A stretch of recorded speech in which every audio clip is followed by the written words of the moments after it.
Cuma Abu Nawas yang berani menjual Baginda Raja untuk dijadikan budak. Dengan bermodalkan tekad dan niat yang sangat kuat, Abu Nawas berencana akan menjual Baginda Raja. Sebelum melanjutkan, bantu kami untuk mensubscribe channel Langit Makrifat, agar sahabat semua tidak ketinggalan cerita lainnya dari para sufi. Dan share jika bermanfaat. Menurut Abu Nawas, hanya Baginda Raja saja yang paling patut untuk dijual selama ini. Menurut Abu Nawas, hanya Baginda Raja yang selalu menyengsarakan rakyat pikirannya. Sekarang sudah sepatutnya giliran Abu Nawas yang akan menyengsarakan rajanya itu dengan menjualnya sebagai budak. Karena dia tahu, terkadang untuk menunjukkan sesuatu permasalahan kepada sang raja, Abu Nawas tidak bisa hanya sekedar mengatakannya secara lisan tanpa bukti. Bisa-bisa dibilang sama sang raja hanya omong kosong, atau malah bisa dihukum karena menyebar kebohongan. Sang raja harus mengetahui dengan mata kepalanya sendiri agar masalah itu nyata dan kebenaran itu bisa dibuktikan. Sang raja tidak pernah mengetahui bahwa masih banyak di antara rakyatnya yang hidup sengsara pada saat itu. Salah satunya adalah masih banyaknya praktek jual beli budak. Abu Nawas pun menghadap kepada sang raja dan berkata kepada Baginda Raja Harun al-Rasyid, "Ada sesuatu yang amat menarik yang akan hamba sampaikan kepada Paduka yang mulia." "Apa itu, Abu Nawas?" tanya Baginda langsung tertarik.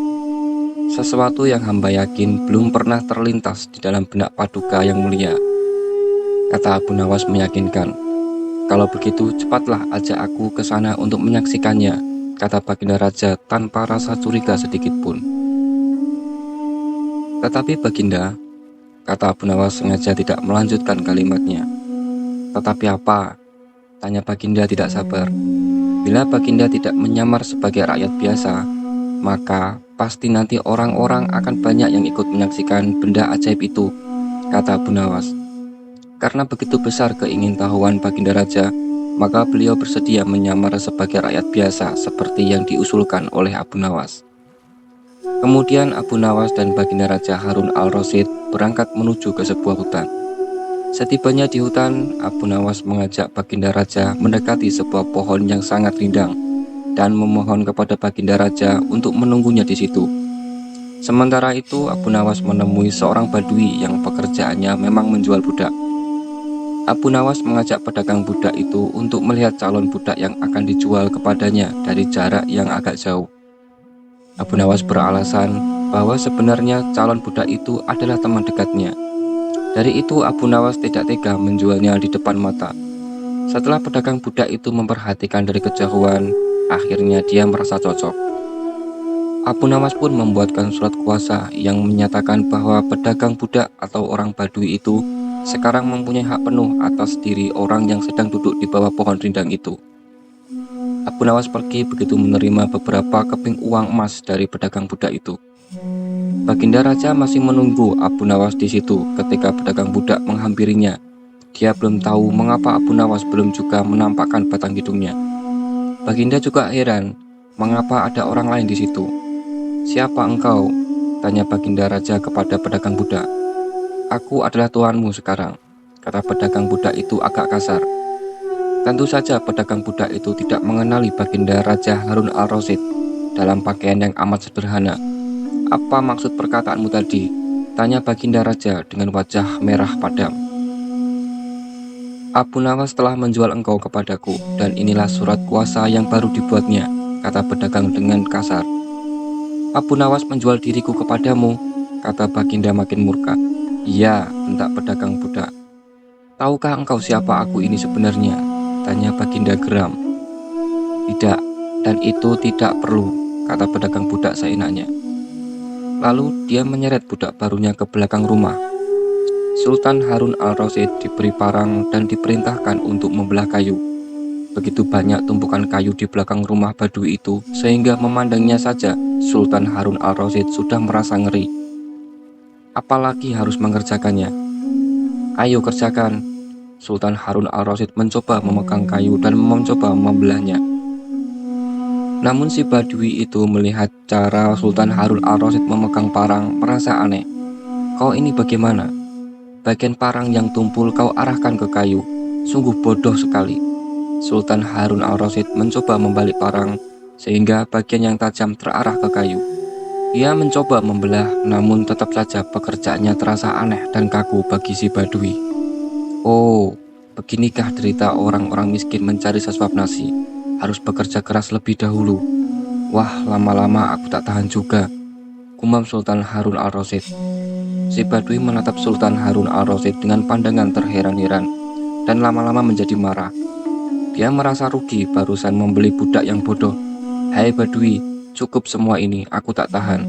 Kurang ajar kau, budakku, harus patuh kepadaku, kata Badui itu sembari memukul Baginda. Tentu saja Baginda yang tak pernah disentuh orang itu menjerit keras saat dipukul. Hai Badui, aku adalah rajamu, Sultan Harun al-Rasyid, kata Baginda sambil menunjukkan tanda kerajaannya. Pedagang budak itu langsung kaget bukan kepalang. Dia pun mulai mengenal Baginda Raja. Dia pun langsung menjatuhkan diri sembari menyembah Baginda Raja. Baginda Raja mengampuni pedagang budak itu karena dia memang tidak tahu. Tetapi kepada Abu Nawas, Baginda Raja amat sangat murka dan gemas. Ingin rasanya beliau meremas-remas tubuh Abu Nawas seperti telur. Akhirnya Baginda Raja pulang ke istana dan langsung memerintahkan para prajuritnya untuk menangkap Abu Nawas. Tetapi Abu Nawas telah hilang, entah kemana karena tahu dia sedang diburu oleh prajurit kerajaan. Setelah dia tahu bahwa para prajurit kerajaan sudah meninggalkan rumahnya, Abu Nawas baru berani pulang ke rumah. Suamiku, para prajurit kerajaan tadi pagi mencarimu, ucap istri Abu Nawas. Iya istriku, ini urusan gawat. Aku baru saja menjual Sultan Harun al-Rasyid menjadi budak, ucap Abu Nawas. Apa? Ucap sang istri kepada Abu Nawas. Raja kujadikan budak, ucap Abu Nawas. Kenapa kau lakukan itu suamiku? Tanya sang istri Abu Nawas. Supaya dia tahu di negerinya ada praktek jual beli budak dan jadi budak itu sengsara, kata Abu Nawas. Sebenarnya maksudmu baik, tapi Baginda pasti marah. Buktinya para prajurit diperintahkan untuk menangkapmu, balas istrinya. Menurutmu apa yang akan dilakukan Sultan Harun al-Rasyid kepadaku? Kau pasti akan dihukum berat, ucap sang istri. Gawat, aku akan mengarahkan ilmuku yang kusimpan, kata Abu Nawas seraya masuk rumah. Dia lantas mengambil air wudhu lalu mendirikan sholat 2 rakaat, lalu berpesan kepada istrinya apa yang harus dikatakan bila raja datang. Tak berapa lama kemudian tetangga Abu Nawas geger karena istri Abu Nawas menjerit-jerit. Ada apa? Tanya tetangga Abu Nawas sambil tergopoh-gopoh. Suamiku mati, ucap istri Abu Nawas berlinang air mata. Ha? Abu Nawas mati, ucap tetangganya. Iya, jawab sang istri Abu Nawas. Kini kabar kematian Abu Nawas tersebar ke seluruh pelosok negeri. Baginda terkejut. Kemarahan dan kegeraman Raja Harun al-Rasyid agak susut, mengingat Abu Nawas adalah orang yang paling pintar, menyenangkan dan menghibur dirinya. Baginda Raja beserta beberapa pengawal beserta seorang tabib atau dokter istana segera menuju rumah Abu Nawas. Tabib segera memeriksa Abu Nawas. Sesaat kemudian dia memberi laporan kepada Baginda Raja bahwa Abu Nawas memang telah mati beberapa jam yang lalu. Setelah melihat sendiri tubuh Abu Nawas terbujur kaku tak berdaya, Baginda Raja merasa terharu dan meneteskan air mata. Dia bertanya kepada istri Abu Nawas.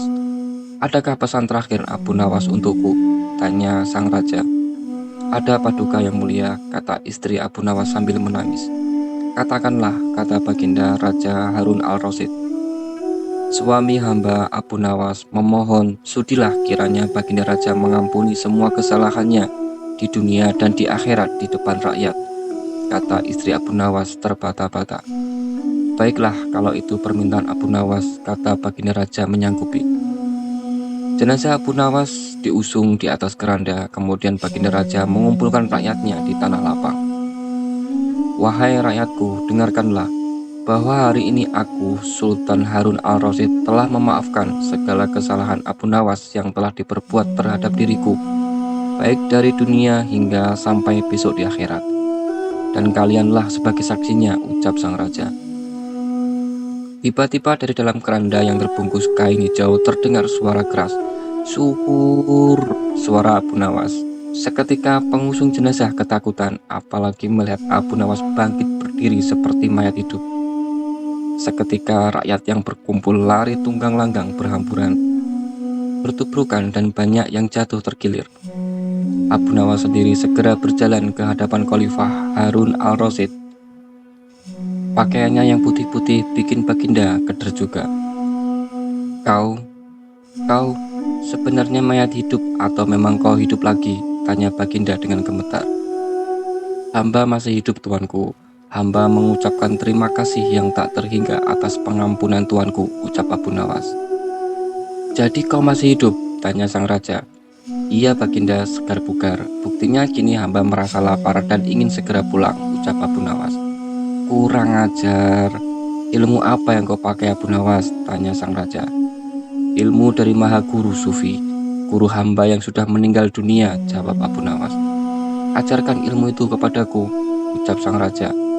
Tidak mungkin Baginda, hanya guru hamba yang mampu melakukannya. Hamba tidak bisa mengajarkannya sendiri, ucap Abu Nawas.